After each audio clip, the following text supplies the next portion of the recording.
अर्जुन उवाच ये शास्त्र विधिमुत्सृज्य यजन्ते श्रद्धयान्विताः तेषां निष्ठा तु का कृष्ण सत्वमाहो रजस्तमः।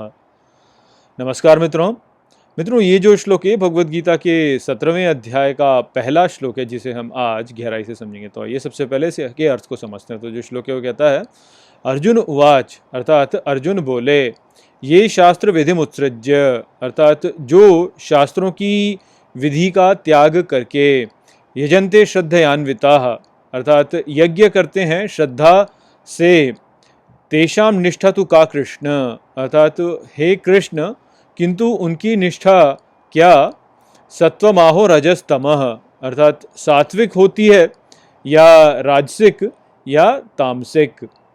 तो अर्जुन ने 17वें अध्याय का आरंभ श्री कृष्ण के लिए शास्त्रों की उपेक्षा पर किए गए यज्ञ के विषय में पूछकर किया है। तो वे यहाँ पे पूछते हैं कि वो यज्ञ जो कि शास्त्रों की विधि का त्याग करके किया जाता है किंतु श्रद्धा के साथ किया जाता है, क्या वह यज्ञ सात्विक होता है या वह राजसिक होता है या वो तामसिक होता है। तो इन तीनों गुणों में से किस श्रेणी में वो यज्ञ होता है जो कि श्रद्धा के साथ तो किया गया है किंतु जो शास्त्रों की विधि के अनुसार नहीं किया गया है।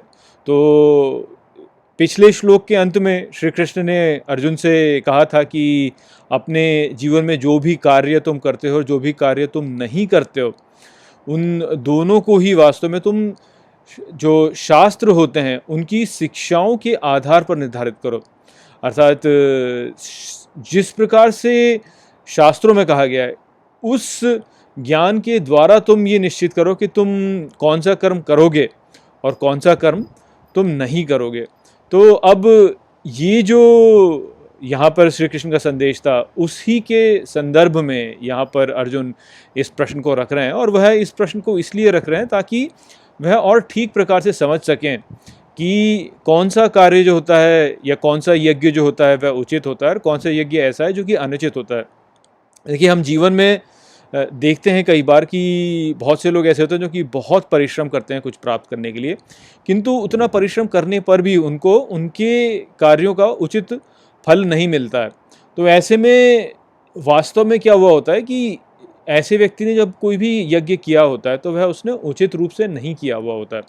बाहर से जो हमें दिखता है वह संपूर्ण नहीं है, व्यक्ति के भीतर अंदर क्या चल रहा है वह भी बहुत महत्वपूर्ण होता है। और जो ये सात्विक, राजसिक और तामसिक जो गुण होते हैं इनका जो मूल होता है वह वास्तव में पुरुष की भीतर जो वह जिससे संलग्न हो रहा है उससे होता है। तो ये सामने स्पष्ट नहीं होता क्योंकि हम जो देख रहे हैं वह संपूर्ण नहीं है, भीतर जो क्रिया चल रही है व्यक्ति के वह कहीं अधिक महत्वपूर्ण है और वह जो भीतरी क्रिया होती है वह हमें स्पष्ट दिखती नहीं है।